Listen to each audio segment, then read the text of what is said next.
China manja చుట్టుకొని 4 ఏళ్ల బాలుడికి తీవ్ర గాయాలు, మెడ చుట్టూ 20 కుట్లు. ప్రభుత్వం చైనా మాంజను నిషేధించినప్పటికీ కూడా మార్కెట్లో అమ్మకాలు జరుగుతూనే ఉన్నాయి. ఈ చైనా మాంజ వల్ల ప్రజలు ప్రాణాలు కోల్పోయిన సంఘటనలు తరచూ జరుగుతున్నప్పటికీ కూడా ఈ చైనా మాంజను వాడడం మాత్రం ఆపటం లేదు. వివరాల్లోకి వెళ్తే జగిత్యాల జిల్లా మెట్టుపల్లిలో ఇంటి ముందు ఆడుకుంటున్న శ్రీహాస్ అనే 4 ఏళ్ల బాలుడికి చైనా మాంజ చుట్టుకొని తీవ్ర గాయాలు అవ్వడంతో నిజామాబాద్లోని ప్రైవేట్ ఆసుపత్రికి అయితే తరలించారు.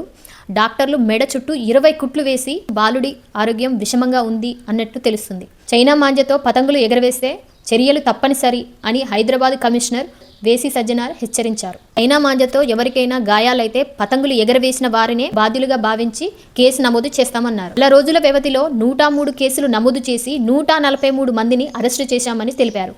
వారి నుండి 1,24,00,000 విలువైన చైనా మాంజ బాబిన్లను స్వాధీనం చేసుకున్నామన్నట్టు కూడా పోలీస్ వాళ్ళు తెలిపారు. అయితే పోలీస్ వాళ్ళు ఈ చైనా మాంజ అమ్మకానికి ఎంత అడ్డుకట్ట కట్టినా కూడా ఎక్కడో ఒక దుక్కున మాత్రం ఈ చైనా మాంజ అమ్మకాలు అయితే జరుగుతూనే ఉన్నాయి.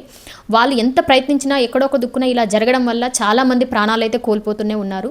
దీనికి ఒక పోలీస్ వాళ్ళే కాకోకుండా ప్రతి ఒక్క పేరెంట్స్ కూడా బాధ్యత వహించాలని, ఎందుకంటే మన పిల్లలు పతంగ కొనుక్కోవడానికి వెళ్ళినప్పుడు ఇలాంటి చైనా మాంజలు మాత్రం అస్సలకే కొనుక్కోకూడదని వాళ్ళకు పిల్లలకి తెలియజేయాలి. అదేవిధంగా అమ్మే వాళ్ళ షాప్ల దగ్గర కూడా మనం చెప్పాలి. ఇలాంటి చైనా మాంజ వల్ల చాలా దగ్గర చాలామంది ప్రాణాలు అయితే కోల్పోతున్నారు.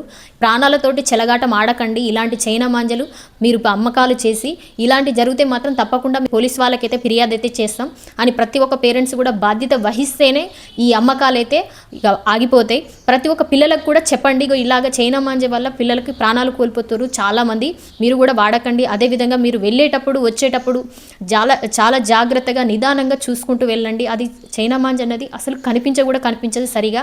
మనం చాలా జాగ్రత్తగా చూసుకొని వెళ్ళాలి. ఇప్పుడు సంక్రాంతి వస్తుంది కాబట్టి ఇలాంటి చైనా మాంజలతోటి పతంగులు అయితే బాగా ఎగరవేస్తూ ఉన్నారు. ఎంత నిషేధం చేసినప్పటికీ కూడా ఇలాంటివి మాత్రం జరుగుతూనే ఉన్నాయి. దీనికి బాధ్యతగా ప్రతి ఒక్కరు కూడా వహించాలి. ఇటు పోలీస్ వాళ్ళే కాకుండా వాళ్ళ వరకు వాళ్ళు చేస్తున్నారు. పేరెంట్స్, పిల్లలు అందరూ కలిసి దీన్ని మనం అవాయిడ్ చేస్తేనే ఈ అమ్మకాలు అన్నవి జరగకోకుండా ఉంటాయి. కాబట్టి ప్రతి ఒక్కరు కూడా ఇది దృష్టిలో పెట్టుకొని పతంగులు అయితే ఎగరవేసుకోండి. మాంజలను మాత్రం అస్సలకే వాడకండి. ఇంకొకరు కూడా వాడనీయకోకుండా చూడండి. ఈ వీడియో మీద మీ ఒపీనియన్ ఏంటిదో తప్పకుండా కామెంట్ అయితే చేసి, లైక్ అయితే చేసి, షేర్ అయితే చేయండి.